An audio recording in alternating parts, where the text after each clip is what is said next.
Hello, everybody. Happy August 25th, 2020. My name is Christopher Saunders, and this is a special edition, the Coaches Roundtable, but not head coaches, now offensive coordinators, but defensive coordinators. And I have three of the top finest young defensive coaches. As the phone goes off, hey, Coach Reineke's a popular guy. It's probably somebody from Alabama saying, hey, come be the defensive coordinator for Alabama. And why not? Let's start off with Coach Reineke. He's the defensive coordinator for Foran. Coach Reineke, say hello. How you doing tonight? Next, we have Coach Ladas, Peter Ladas. He's the defensive coordinator for Glastonbury. Say hello. Hey, Chris. Glad to be here. And last but not least, the former Chicago guy, or actually probably Chicago's in his blood through and through, Bobby Sanchez, who's the defensive coordinator for Valley Regional and Lyme. Coach Sanchez, say hello. What's up, Chris? How you doing? Not too bad, guys. I think, we'll keep the CIAC stuff to the side, but, it's been very stressful for everybody, including the people, or actually the young men who are playing or trying to play for their freshman, sophomore, junior, or senior years. How has it been for you guys this far, just kind of being and talking with the players? We'll start with Coach Sanchez. Yeah, Chris, actually, I feel like the kids have stayed pretty positive. The unknown, I think, is the toughest thing to deal with. And I know, I'm sure the other guys can tell, fielding phone calls from families and kids and trying to, communicate with them about what the season is going to look like when none of us have answers. I think overall, though, it's a testament to the game of football and the camaraderie and the brotherhood that we know it creates, because the kids have relied on each other and they've stayed positive and motivated, and they've even been doing workouts in small groups on their own, it's been challenging. It's been a trying period, but at the same time, it just makes, I'm sure the other guys are the same way. It just makes me love football that much more and makes me appreciate the game and what it's done for me personally so much more. And, I think we're all just ready to get going, but whatever comes, whatever the situation is, I think the kids are going to make the most of it. So, Coach Ladas? Yeah, I think that was right on point, Coach. We tell our kids all the time, be ready for any opportunity in front of you. You never know when your last rep is going to be. We told them that all last year, and now we told them tonight. Now we're living it. We don't know when our last practice would be, last workout, last game. So, we just tell them make the most out of every day. And our kids have done that. Our kids, we feel like we're prepared. We feel like we're ready. They've been working on their own. They've been doing a great job at conditioning when we've had conditioning, and they've been really optimistic. Our kids are really looking with a positive outlook forward towards the year, and they really want to play. That's all these kids want to do is play ball. And I have a lot of confidence in the coaches around our state and our program that we could really do this safely if given the opportunity. Coach Reineke? Yeah, building off you guys said it well. When we had conditioning before we were shut down, and it was still up in the air, our kids, they were conditioning, and not once did they mention ever if the season was going to be on, if it was going to be off. All they did was work, and that's all they want to do is work. They want to play.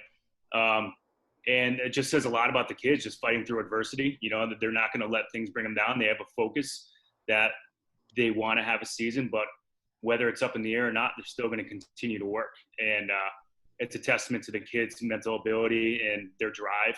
And, and we see them at the weight room, even though we can't run weight room and like Planet Fitness and everything, they're there still working and they're ready, and whether it's going to be called upon or not, they're ready to go.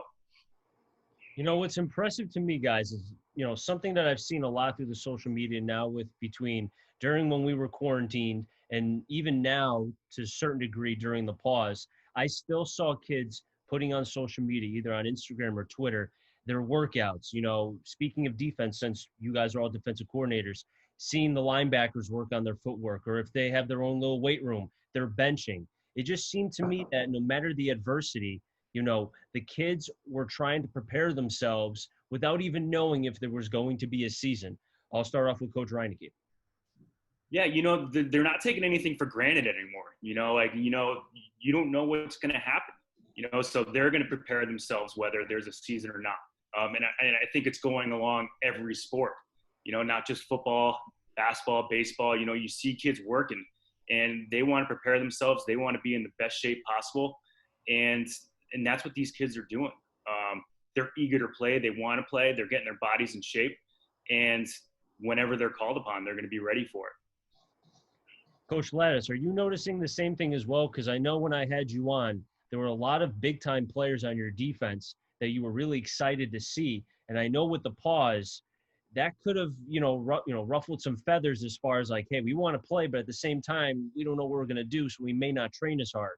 But it sounds like, again, I go back to what I've seen on Twitter and Instagram and such, your players, from what I've seen, they're training and they're training hard. Yep. Yeah, they're working. And like Coach just said, they're not taking anything for granted. I think this whole experience, if our kids learned anything as one cohesive unit, it's that. Don't take any opportunity for granted. Take nothing in your life for granted. I think we see our kids being a lot more grateful. Kids come up to us after practice, not like they didn't do this before, but they come up to us and say, thank you, Coach, for your hard work. Thank you for giving us the chance to come out here and get better. And we get kids coming up to us every single day after every conditioning saying that. So, I mean, that's something that I've seen a big difference in with our kids. And honestly, I think it's a real positive, not just for our team, but for them as men. I think being grateful for opportunities is a life, maybe not a life skill, but a really positive life trait in any type of person. Coach Sanchez, are you seeing the same thing? Because I know, again, your side's a little bit different because you have two schools, not just one. So it's like you're trying to balance both sides. But again, you've also been with the program for a little bit of time. You know the players, and just by the conversations I've had with you, I mean, we talked on the phone for an hour. You seem like you connect very well with the players. Well, yeah, I think anything. The biggest thing with sports for coaches is motivation, and it's focus and drive, and you have to. We as coaches, especially as defensive coaches, we provide that extrinsic motivation, that get after it. That's kind of the role that we fill in a program as defensive coaches. We got to bring that juice, and but you do like to see kids as they start to mature and get into their sophomore, junior year. You do like to see that intrinsic motivation get going, where they start to own their career and they start to own their make future plans, towards college, or just having a successful career in high school. And I would agree with what these guys are saying, is that they aren't taking it for granted. There's that sense of urgency because it's right there in front of them, and the uncertainty has almost required them to be self-reliant and self-driven. And in a strange way, it's they're going to benefit from it in the long run because they've been working hard, and I've been seeing the same thing that the other coaches have been seeing, is that they're taking it upon themselves to improve. And I mean, if that's not what life is, and if that's not what success is, taking it upon yourself to improve despite knowing the outcome. Anybody can work hard if you're going to win. It's working hard when you're unsure of the outcome, like right now. And they're learning that lesson at a young age, which will be to their benefit at some point. Coach Les, did you kind of get the sense today, because compared to you and the other two coaches that we have here on the panel, they did not have practice because their district did not allow them to have practice yet. Yours did, however. So did you get a sense that the players are like 1 foot in, 1 foot out? Like, do we want to go 100% just because we don't know, like what Coach Sanchez said, about the unknown? Everything is fluid. That's a big word that's been used in 2020. Fluid and cautiously, can't even say it right, optimistic. What was it like with the players today? Well, there's definitely uncertainty in the air. I'd be lying if I said there wasn't. No doubt every kid has that on their mind, but once we step in between those lines, we're there to work. I mean, that's the bottom line. The kids are there to work. We're there to get better. I tell the kids, and a good friend of mine told us this when we played in high school. He said, play your last play like you're going to play forever. And that's what these kids all do. They really take that approach. Once you're in between the lines, nothing matters other than that moment. We're there to work. We're there to get better. All the outside baggage, anything that's going on, we leave that at the door and we focus on football. Coach Reineke, when you see something like this going on, as far as not knowing football, no football, football, no football, yes, no, pause, and then it's like, because for your program in particular, and I had you on a couple weeks ago, and I think Foran is going up. I thought you guys this year were going to pop.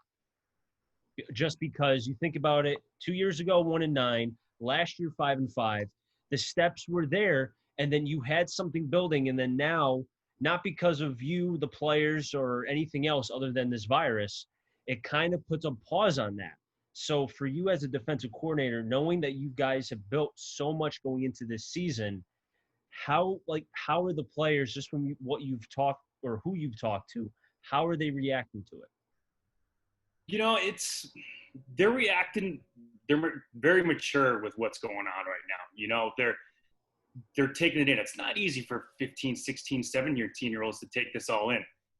We've never experienced anything like this. And I mean, we're 30s, 40s, whatever we are, and they're taking it with a grain of salt. They're being very mature with it.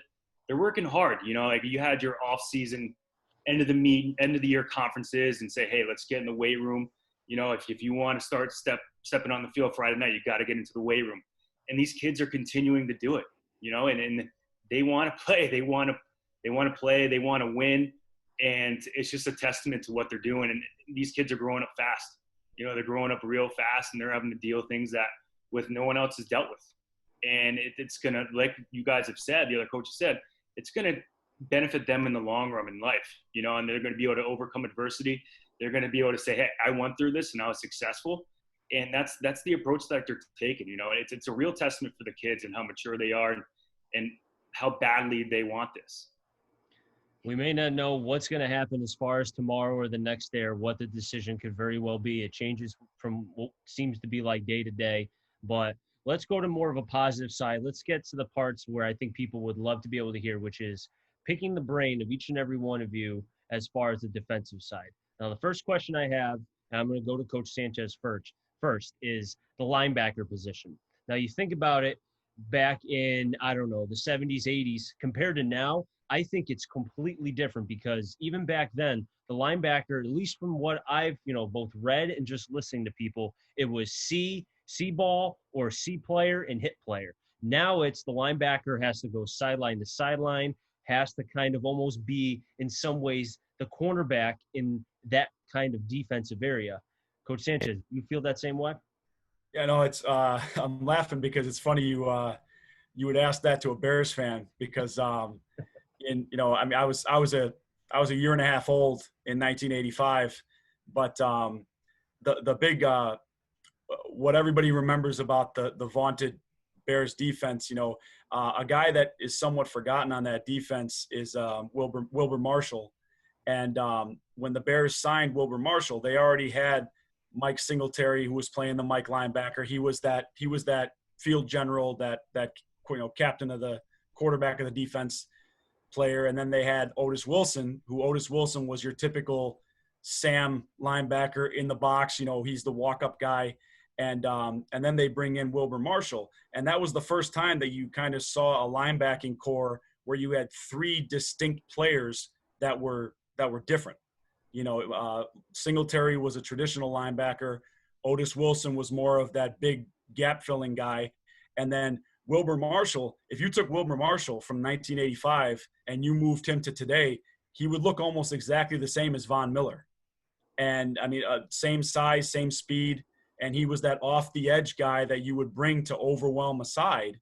And, at that point, that was kind of the start of seeing different linebackers and different styles of linebacker within the same defense, because you're exactly right. In the Nitschke and Butkus days, they were 6'3", 6'4", 260, and they just stood and ran downhill.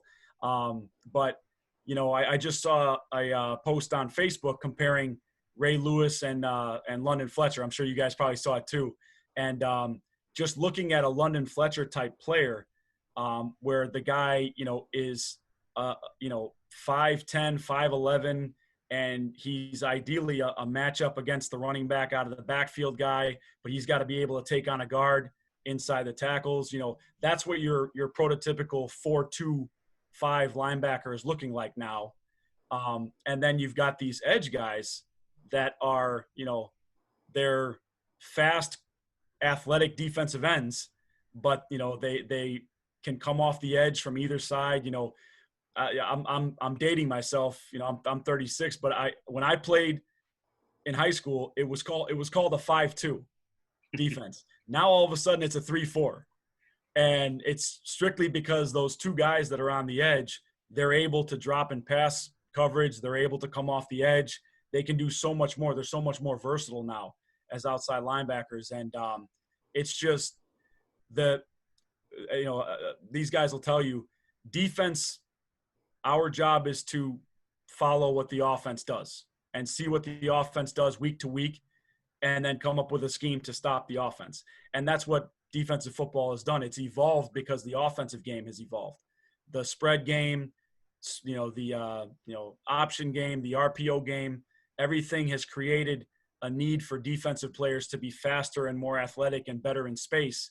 So those guys that are those big bruisers, they don't really have a place in the game anymore.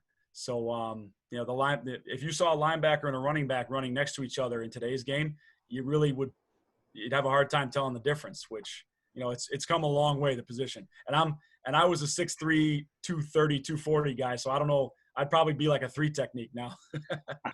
Coach Ladas, do you kind of see the same thing that Coach Sanchez is, because you're young and you've seen a lot in the amount of years that you've been a coach, and being able to go, not just, you've been in 2 conferences, the conference you're in now, and you've been in the Pequot. So you have an idea of kind of, you kind of get a sense of, okay, this is what is in this conference and this is what is in that conference. Do you kind of see any similarities or difference as far as just defense is concerned? Yeah, no, I think Coach put it perfectly. We have to adapt to what the offense is doing. I mentioned it to you last time I was on the show too. We have to find that fine line to where our defensive guys could do what we're asking them to do. And for linebackers, you have to be a jack of all trades. We talked about the outside guys. One thing that Coach, maybe you were thinking it, length. We want these guys to have height and length to drop out to the sideline to prevent an out pattern. That's just another thing on the long list. Plus all the stuff that Coach said that, that these guys got to be able to do it all. It's a really difficult position to play. Typically, it's our 4 most versatile guys that play that spot. And, I think Coach put it perfectly. We ask the world of them, and it's a lot to handle. In terms of the differences between our conferences, what I see now is, just really simple, more depth, more players. It's that easy. Coming from a team that we got 35 kids on the roster, and if you find 4 kids to play those positions, you're lucky. You're going to have a great defense. And fortunately, when I was at Coginchog, I think for 2 years we did have 4 linebackers that were really, really good and able to have that speed to play sideline to sideline. And, I show my kids from Glastonbury tape of those guys all the time. But, at Glastonbury now, we have 3 times as many kids on the roster. So we have 3 times as many kids that are able to play linebacker. It's really just it was a bit of a culture shock a little bit for me coming into that. So, that's really the only difference I see. And that goes for every team in our league. Every team, in the CCC has tremendous depth. There's great football out here. And, that's really the only difference I see between the 2 conferences. In terms of the Pequot too, your best 11 in the Pequot are as good as any kids that are out there. It's just, there's not always 11 more guys behind them. So Coach Reineke, Chris, I'll tell you, one year, as far as the Pequot's concerned, one year somebody asked me what's our base defense, and I said, oh, well, we're a 4-3 this year. And he asked me why, and I said, because we only have 3 linebackers. Yeah, that's exactly how it goes. You got to adapt to your personnel. You got to do what you're good at. Yeah, Coach, you're right. I couldn't play a 3-4 because I didn't have 4 backers. So. Hey, you got to work with what you have, right? Yeah. Now, Coach Reineke, I'm coming to you because when I had you on the show, I had your head coach, Coach Drew, and he texted me actually and said, hey, Got to have Coach Reineke on. I don't know how long I'm going to have him. He's cerebral. He's smart. He sees the game differently. I know you're smiling, but Coach Drew was very honest. And after I talked with you, I could see it. And just the way you were talking about defense and how you were breaking down, there was one play or maybe one move in particular where you said where you try to overload the offensive line, where the center has to somehow protect against two guys, and then you got one-on-one with the guards. And that's how your defense was going to win going into this season. Now, have you noticed anything particular as far as being able to break the game down? Because I know with it being so, as Coach Sanchez alluded to, about the spread and everything being pass, and whatnot, do you notice defenses maybe having to be more wordy, I guess, or are you trying to simplify things? That's a good question. Actually, we're trying to simplify things. It's funny that you said that because I was calling in a lot of blitzes as we were going, and the kids are looking over the sidelines. Some kids are missing the calls, and communication is hard on Friday nights. Things are chaotic, and kids are worrying about other things where they're getting lined up. And our Thanksgiving game against Jonathan Law, we had a lot of auto stunts. Whatever formation they were in, we were going to stunt or blitz or do whatever we had to do. And that allows the kids to play fast, and less thinking and just reacting. So they saw we broke down what the tendencies were for the formations, and the kids are able to play faster doing that way. And that's kind of the approach that we're taking right now. It's hard. I mean, the offenses have such an advantage, with the RPO games. I mean, these linebackers are seeing guards going 3 yards downfield, and they're reacting to run. And next thing you know, they're throwing a slant over the top, and it makes it hard. So now these kids, like the weak side linebacker, if they're going to be running zone with an RPO over the top, they got to slow play it, get in that slant window. Or are you going to have an overhang, play inside leverage of that number 2 receiver to take that pre-snap read away? These are things that you're looking on Saturday mornings, Sunday mornings to be able to take away what offenses want to do. And that's what I love as a defensive coordinator, being able to take that away, and being like, oh, this guy wants to do this. Okay, we're going to line up here, and just being able to play fast. We preach, play fast, play physical, and have fun. And that's what we want to do. And just being able to get these kids to see what's going on the weekends and then just installing it. It's what I love. And then that's like what we've said, you bring the juice, you have fun and you get on them and just bring energy. And that's defense, man. I love it. Coach Sanchez, I see you smiling, and because I know you have a lot of passion, you have a lot of fire, other than the fact that you're from Chicago, and the fact that you've seen more defensive powerhouses in your 30-plus years than I've seen in my 27 years as a Dallas Cowboys fan. But that's neither here nor there. The question I have for you is kind of piggybacking off what Coach Reineke said, which is, trying to be able to formulate a plan that can work for the players, but also adjusting to what is – when you're going up against a team, which could be a triple option team or an RPO team or can vary. But in your case, and in some ways, Coach Ladas, when he was at Coggenshaw, the Pequot, you only have so much. Once you get past a certain number, then the talent may start to, go down, not because the player can't get to that at some point, but the player is not ready. So for you, are you trying to are you sticking to what the game plan is for that day or that night? Or are you trying to just change anything that can work, but also work for the players? I think I would say what I'd echo what Coach Reineke said is that, just the adaptability that's required to be a defensive player and be a defensive coach. It's something that I think we kind of pride ourselves on. I jokingly say that the offensive guys, they got all the time in the world to come up with their plays and then, make their calls and stuff. And we're just sitting there basically waiting for them to decide what they want to do. And then we just counter, my Thanksgiving game last year, Adam Killingworth came out in a double wing, and on third down, they took 2 backs and 2 tight ends out and brought 4 wide receivers in, and they went spread. And so luckily I had seen them do that earlier in the year. So I had 2 defensive backs ready to go. So I shuffled 2 D linemen out and got 2 DBs in, and I was in a nickel So, it's something that I know, like Coach said, we pride ourselves on. I think the fact that in the Pequot, we do only have maybe, we're on lucky years, 30, 35 guys. I remember one year going up to Rocky Hill for a playoff game. I think we had 28 varsity ready players. And I will say, coming from a high school program where we had 100 plus guys on the roster, it's more challenging to be able to coach with limited talent as far as numbers are concerned. But the one thing you do know is whatever kid you put out there, that kid's got one thing on his mind, and that's give you everything that he has, and he's going to appreciate that opportunity, and there's nothing else on his mind. And one thing that I have, I've learned to understand with a smaller roster is the importance of sub packages on defense, and that that adaptability is only so good if you know your players and you know what 11 you want out there to be able to stop whatever the offense is doing.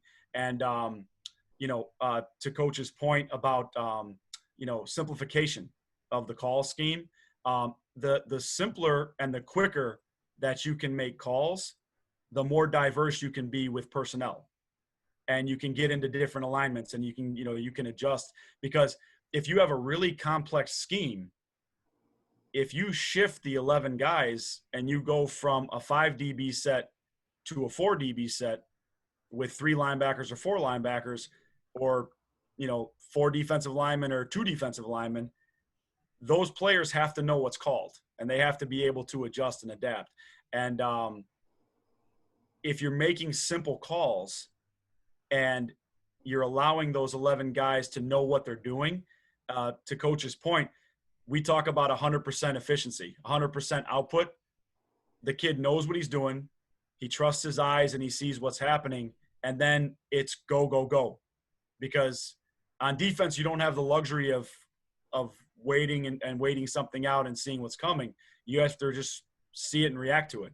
And I think the simplification of the scheme and the calls allows you to be more diverse in the personnel that you run out there. You can throw 18, 19, 20 guys out there when the guys all know the scheme and they know their role. So I think the biggest challenge as a defensive coach is those, you guys know, when you're feeling it one night and you're making calls and everything's going for you, and you got, you're racking up tackles for loss and everything. Sometimes being okay with a base call and letting your guys just play, that's probably the hardest thing in coaching, is because when you're feeling it and you're impacting a game as a coach, sometimes you kind of just got to make a base call and let your guys just play. And, I didn't come up with that thought. I had an older coach, way more experienced coach tell me that sometimes you just got to let your guys play and keep it simple. Coach Ladas, do you kind of feel in the same way, kind of how both Coach Reineke and Coach Sanchez feel about the defensive side and just the changes and whatnot? Because I think when you look at how the game continuously changes, and it seems like every year, look, X amount of years ago, the Miami Dolphins had the Wildcat, and everyone thought that was the new fad, and it was going to be this crazy new thing that would work for years to come. And it just so happened that the following year it was terrible, because you give a defensive coordinator a year to consistently watch film over and over and over and over again, they're going to figure it out. Just like Lamar Jackson this coming season. I don't think the Ravens are going to be as flashy or as potent as they were last year, because no one ever saw it. Now teams are more prepared. So the question I have for you is, when you see something that maybe you haven't seen before as a defensive coordinator, how long does it take you to adjust? Does it take you a game? Does it take you a quarter? Does it take a drive? Tell me about it. Ideally, it would take a drive. That's, if it's something I've never seen before in game. Ideally, it would take one drive, hopefully one play, to where you could come up with one of those versatile calls and something simple to really be ready to adjust. We did a great job against Conard, for an example, last year. We gave up a lot of points in the first half. They came out throwing the ball over us. We made simple adjustments at halftime and shut them out in the second half. So in that particular situation, it did take me about a whole quarter and our guys to actually figure it out. But ideally, yeah, you want to be creative. You want to make it simple. You want to make it quick. And one example that I actually have is actually of Coach Sanchez. A couple of years ago when I was at Coginchaug, we came out in single wing. They never saw it before. And they wound up shutting us out. So that's a compliment to you, Coach. I mean, that was a game I think you and I both wish we were playing in. Yeah. Oh my God. It was a defense. I think it was 0-0 until there was like 5 minutes left or something crazy. Yeah, that was a banger. That was a tough one to stay on the sideline for. Yeah, that was a fun football game. Even we came on the short end of it, but that was a lot of fun. But that's that's a prime example. That's a prime example I could think of. Us against Conard last year is a prime example I could think of where we came back and won the game. But yeah, ideally, you want, like these guys said, you want to be quick, you want to be creative. And it is one of the greatest things I think in calling a defense is when you are quick and creative and it hits and it works. And now you know that the other OC on the other sideline is struggling to come up with something else out of his back pocket. That to me is one of the best feelings in the world. That's a whole lot of fun. The reason why I asked you that question is because I broadcast in the NVL. So I see a lot of Ansonia. So as you guys all know, I think who again? Who is that? Never heard of him. Yeah, never heard of Ansonia, right? Who are they? Well, anybody who doesn't know, if they're watching this when I post this on YouTube and Instagram and Twitter, Ansonia runs the same play every single time. It's the hammer. Sometimes they'll go to the wing formation, and once every 30 plays, they'll throw it. Will they complete it? Maybe, maybe not. But the point I'm trying to make is I've seen teams not being able to adjust to their hammer. And I'll go to Coach Sanchez first. Because a lot of teams may not have the talent, let alone the defense, to be able to handle the hammer, has there ever been a situation where either with the present program you're with right now or just in general where you kind of were going through and you may not have had the bodies to be able to handle a potent team, but you had to find some way to be able to compete? Was there any situation like that for you? Yeah, I think it's funny you bring up Ansonia because we've played I've coached against the Berlins of the world and the Rocky Hills and the Wyndhams of the world, so I've seen those offenses pretty regularly, and I liken it to when I was playing in high school, we played a team that actually if you guys remember a guy named Antoine Randall played for the Steelers, won a Super Bowl. Antoine Randall played, and we played against him in high school, and he was an option quarterback. And he had 3 guys on his team that were just like him. And the thing about, the triple option, and you see it with a team like Georgia Tech, if you don't have the athletes, the triple option will beat you. If you do have the athletes, you will normally shut down the triple option because it ends up being, assignment football. When you are playing a team, and anybody that hasn't won a anybody that hasn't won a state championship in a year has come across a team that is, more talented or for some reason better than them. I think that's really where coaches really show what they can do because, you'd mentioned Coach Reineke talking about overwhelming a center or, a lot of time. My biggest thing on defense is I always want to make, I want to make 6 guys think every play, and that's the 5 linemen and the quarterback. I want them to have to think about something, whether we're stunting or we're shifting our front, we're rolling coverage, we're pressed, but we're playing off coverage, something that those 5 linemen and that quarterback are thinking about every single play. And if you can get the offense after they break the huddle, because when they break the huddle, we all know they have their play, they have their assignments. They call out the 52's the mic and all that stuff and what the front is, and that's all great. But the more that you can get the offense to think, especially in games where you may not be the more talented team, now that kind of, Reineke talked about the offense having the advantage. Well, now you kind of level the playing field a little bit, and you give yourself and your defensive players at least a chance to get into that aggressive mode. And, I'm sure you guys have seen it too. there are times where the less talented team starts to get the momentum and they start to make plays. You know, I'll tell you, 2016, we had St. Joe's in the semifinals 0-0 at halftime, and in no way, shape, or form were we necessarily the more talented team, but our kids were playing passionate and we were playing aggressively. And when kids get confident and they play aggressively, especially on defense, you know, you can do some special stuff. And you know, it's just when you're out talented. Personally, I think that's, as a coach, you have to step up and you got to have something unique that you can bring to the table to give your guys a chance to succeed. Coach Ladas, same question for you. Yeah, I mean, I agree. For me, it's pressure.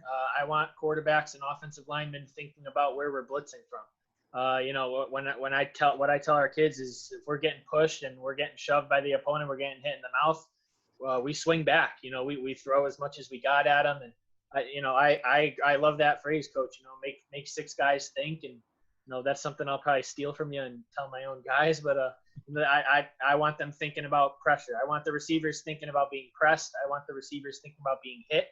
I want the linemen thinking about where our next stunt is coming from, and I want the quarterback thinking about how hard he got hit last play. So yeah, you know, definitely agree with all of that. Coach Reineke?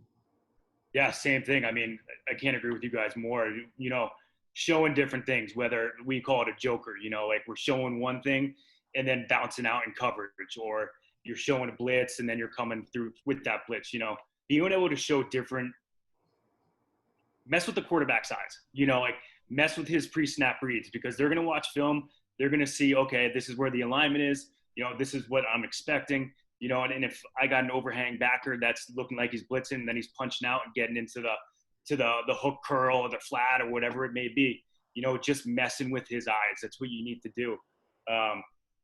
You know, and it's like you said with Ansonia. Like I had the luxury of growing up in Guilford and playing against Hand every single Thanksgiving Day game, and you know, and my sophomore year they were number one in the state. They were number one in everything. They had Dan Anderson as an amazing running back, you know, and we hung and we were 7-0 at halftime, 10-0 at halftime, you know, and, you know, you just got to pride yourself on, you know, shock the world, you know, like why not us, you know, and when you have these overwhelming odds, you know, like we're not the better team, why not us, you know, play hard, you know, get after it and shock the world. And that's what we always talk about, you know, like why not us?